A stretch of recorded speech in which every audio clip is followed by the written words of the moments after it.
ابلیس جنت میں، دشمن خدا جنت میں کیسے پہنچا اور یہ کار گناہ کرانے پر کیسے قادر ہوا۔ ابن عباس رضی اللہ تعالیٰ عنہ، ابن مسعود رضی اللہ تعالیٰ عنہ اور چند دیگر صحابہ کرام رضی اللہ تعالیٰ عنہم اس آیات کی تفسیر میں بیان کرتے ہیں کہ ابلیس نے ان دونوں کے پاس جنت میں داخل ہونے کا ارادہ کیا، لیکن محافظ فرشتوں نے اسے روک لیا۔ پس وہ ایک سانپ کے پاس آیا اور وہ سانپ اس وقت 4 ٹانگوں والے جانور کی شکل میں تھا اور اونٹ برابر تھا۔ ابلیس نے اس سے کہا کہ تو مجھے اپنے منہ میں چھپا کر جنت میں داخل ہو جا تاکہ میں آدم تک پہنچ سکوں۔ پس اس نے ایسا ہی کیا اور اسے لے کر محافظ فرشتوں کے پاس سے گزرا، لیکن وہ حقیقت نہ جان سکے، اس لیے کہ اللہ تعالیٰ کی مشیت یہی تھی۔ ابلیس نے سانپ کے منہ میں بیٹھے بیٹھے آدم سے گفتگو کی، مگر انہوں نے توجہ نہ دی۔ اس پر وہ باہر نکل آیا اور کہنے لگے، اے آدم، کیا میں تمہارے ایک ایسے درخت کی طرف رہنمائی نہ کروں جس کے پھل کو اگر تم کھا لو تو اللہ تعالیٰ کی طرح بادشاہ ہو جاؤ گے یا حیاتی ابدی پالو گے اور تمہیں کبھی موت نہ آئے گی؟ اور اللہ کی قسم کھا کر اپنے بارے میں یقین دلایا کہ میں تمہارا ہمدرد اور خیرخواہ ہوں۔ ابلیس نے یہ تمام حرکت صرف اس لیے کی تھی تاکہ ان کے جسموں سے جنت کا لباس اتر جائے اور ان کے پوشیدہ اعضاء ظاہر ہو جائے۔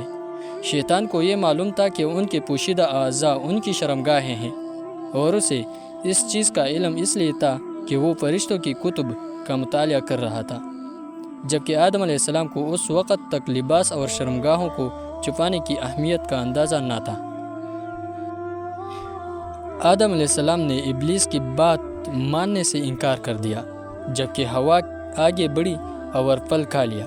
پھر کہنے لگے، اے آدم، تم بھی کھا لو، دیکھو میں نے کھا لیا اور کچھ بھی نقصان نہیں ہوا۔ اس پر آدم نے بھی وہ پھل کھا لیا۔ آدم کے پھل کھاتے ہی دونوں کے پوشیدہ اعضاء ننگے ہو گئے اور وہ اپنے آپ کو جنت کے پتوں سے ڈانپنے لگے۔ ابن عباس رضی اللہ تعالیٰ عنہ سے روایت ہے کہ اللہ تعالیٰ کے دشمن ابلیس زمین کے جانوروں کے پاس گیا اور ان سے کہا کہ کون ہے جو مجھے اٹھائے اور جنت میں داخل ہو جائے تاکہ میں آدم اور اس کی بیوی سے بات کر سکوں، لیکن تمام جانوروں نے انکار کر دیا۔ اس کے بعد ابلیس نے سانپ سے کہا کہ اگر تم مجھے جنت میں پہنچا دے تو میں تجھے بنی آدم سے بچانے اور تیری حفاظت کی ذمہ داری لیتا ہوں۔ یہ سن کر سانپ نے ابلیس کو اپنے منہ میں بٹھا لیا اور جنت میں داخل ہو گیا۔ ابلیس نے سانپ کے منہ میں بیٹھے بیٹھے ہی آدم و حوا سے گفتگو کی۔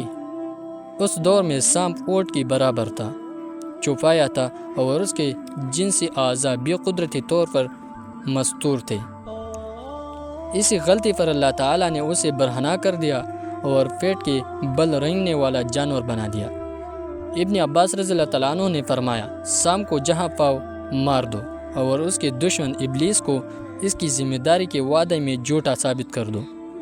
وہب بن منبع رضی اللہ تعالیٰ عنہ سے مروی ہے کہ اللہ تعالیٰ نے جب آدم علیہ السلام و حوا کو جنت میں رہائش عطا فرما دی اور ایک درخت کو ان کے لیے ممنوع قرار دے دیا، ممنوع درخت کی شاخیں پھیلی ہوئی تھی اور فرشتے اس کا پھل کھاتے تھے تاکہ وہ ابدی حیات کے مستحق ٹھہرے، مگر آدم اور حوا کو اس کا پھل کھانے سے ممنوع فرما دیا۔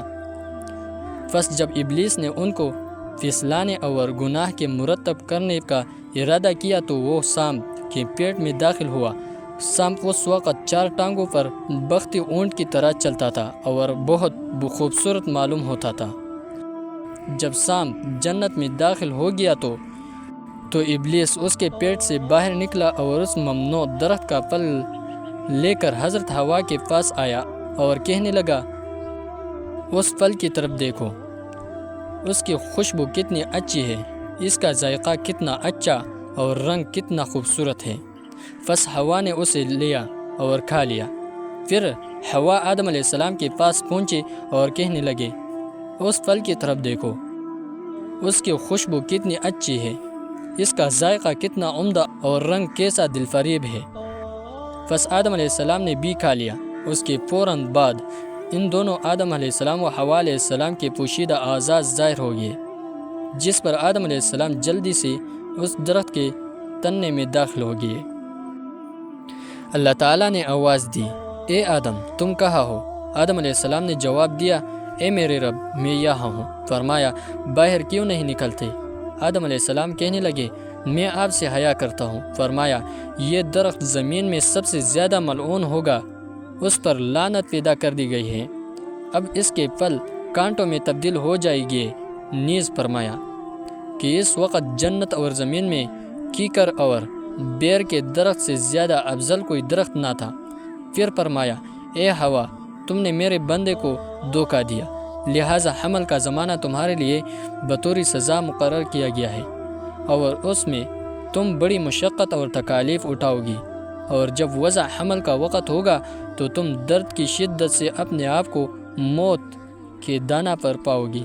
اور سام سے فرمایا، تم نے ابلیس لعین کو اپنے پیٹ میں داخل کیا، جس کی وجہ سے وہ میرے بندے کو دھوکہ دینے میں کامیاب ہو گیا، لہٰذا تجھ پر لعنت ہو، تیری ٹانگیں تیرے پیٹ میں داخل ہو جائے گی اور تیری خوراک مٹی ہوگی، تجھ میں اور اولاد آدم میں دشمنی ہوگی، جہاں بھی تو انہیں نظر آئے گا وہ اپنی ایڑی سے تیرا سر کچل دے گا، اور جہاں وہ تجھے دکھائی دے گی تو اپنے جبڑوں سے اسے ڈسے گا۔ حضرت وہاب رضی اللہ تعالیٰ عنہ سے پوچھا گیا کہ فرشتوں کی خوراک کیا ہے؟ فرمایا، یفعل اللہ ما یشاء، اللہ تعالیٰ جو چاہتا ہے کرتا ہے۔ محمد بن قیس رحمۃ اللہ علیہ روایت کرتے ہیں کہ اللہ تعالیٰ نے آدم اور حوا کو ایک درخت کی طرف جانے سے منع فرمایا تھا، لہٰذا وہ اس کے علاوہ جہاں سے چاہتے خوب کھاتے۔ پس شیطان آیا اور سام کے پیٹ میں داخل ہو گیا، حضرت حوا سے گفتگو کی اور حضرت آدم کے دل میں وسوسہ ڈالا اور کہا کہ تمہارے رب نے اس درخت سے اس لیے منع فرمایا کہ کہیں تم اس کو کھا کر فرشتے نہ بن جاؤ یا حیات ابدی نہ حاصل کرو۔ اور ان کے سامنے قسم کھا کر کہا، میں تمہارا ہمدرد اور خیرخواہ ہوں۔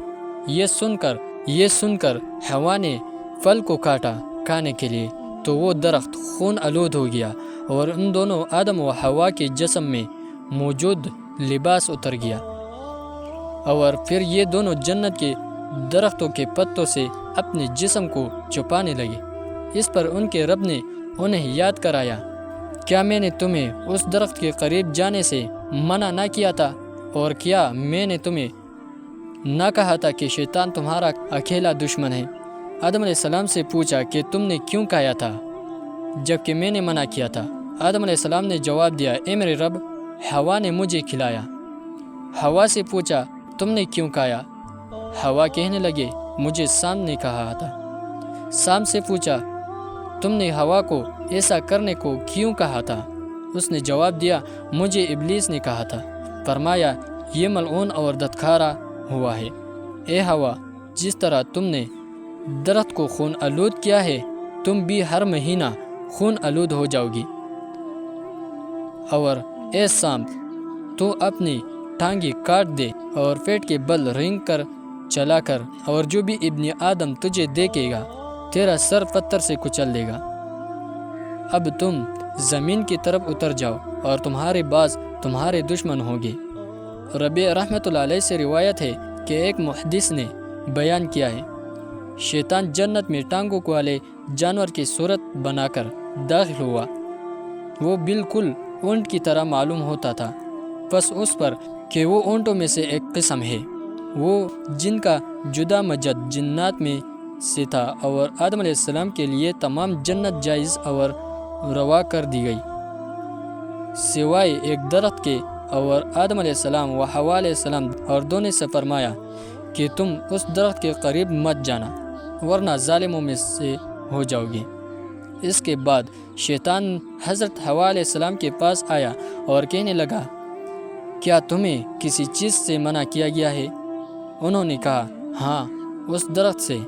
اس نے کہا، تمہارے رب نے اس لیے منع کیا ہے کہ تم اسے کھا کر فرشتے نہ بن جاؤ یا حیات ابدی حاصل نہ کرو۔ پس حوا نے فعل کی اور اسے کھا لیا۔ پھر حوا نے آدم علیہ السلام سے کہا، تو انہوں نے بھی کھا لیا۔ اس کے کھاتے ہی ان دونوں کو پیشاب پاخانہ کی حاجت ہو گئی، جبکہ جنت میں ایسا کرنا ممکن نہیں۔ پھر یہ آیات تلاوت کی۔ ترجمہ: آخر کار شیطان نے ان دونوں کو اس درخت کی ترغیب دے کر ہمارے حکم کی پیروی سے ہٹا دیا اور انہیں اس حالت سے نکلوا کر چھوڑا جس میں وہ تھے۔ سورۃ البقرہ آیت نمبر 32۔ محمد بن اسحاق بعض علماء سے نقل کرتے ہیں کہ جب آدم علیہ السلام جنت میں داخل ہوئے اور وہاں کی آسائش و نعمتیں دیکھے تو کہنے لگے کہ کاش مجھے یہاں ہمیشہ نصیب ہو جائے۔ پس شیطان نے ان کی یہ کمزوری پکڑ لی اور پھر اسے راہ سے ان سے لغزش کروا دی۔ ابن اسحاق رحمۃ اللہ علیہ سے مروی ہے کہ مجھ سے صاحب علم حضرات نے ذکر کیا کہ شیطان کا سب سے پہلا مکر و فریب جس کے ساتھ اس نے آدم علیہ السلام و حوا کو بہکانے کی ابتدا کی وہ یہ تھا کہ ان دونوں کے پاس آ کر کچھ اس انداز سے رویا کہ وہ دونوں غمزدہ ہو گئے۔ انہوں نے پوچھا تم کس وجہ سے روتے ہو؟ کہنے لگا کہ میں تمہاری وجہ سے روتا ہوں کہ تم کبھی نہ کبھی ضرور مر جاؤ گے اور یہ تمام نعمتیں تم سے چھین جائے گی۔ پھر ان کے دل میں وسوسہ ڈالا، اے آدم کیا میں تمہارے ایسے درخت کی طرف رہنمائی نہ کروں جس کا پھل کھانے سے تم حیات ابدی کے مستحق ہو جاؤ گے اور یہ نعمتیں تمہیں ہمیشہ ملتی رہیں۔ اور اس کے بعد کہنے لگا کہ تمہارے رب نے اس درخت سے اس لیے تمہیں منع کیا ہے کہ کہیں تم اسے کھا کر فرشتے نہ بن جاؤ یا حیات ابدی نہ حاصل کرو۔ اور قسم کھا کر اپنے ہمدرد اور خیرخواہ ہونے کا یقین دلایا اور ان سے کہا اسے کھا لو، فرشتے بن جاؤ گے اور ہمیشہ کی زندگی پالو گے۔ پس اس نے دھوکے سے ان دونوں کو اپنی طرف مائل کر لیا۔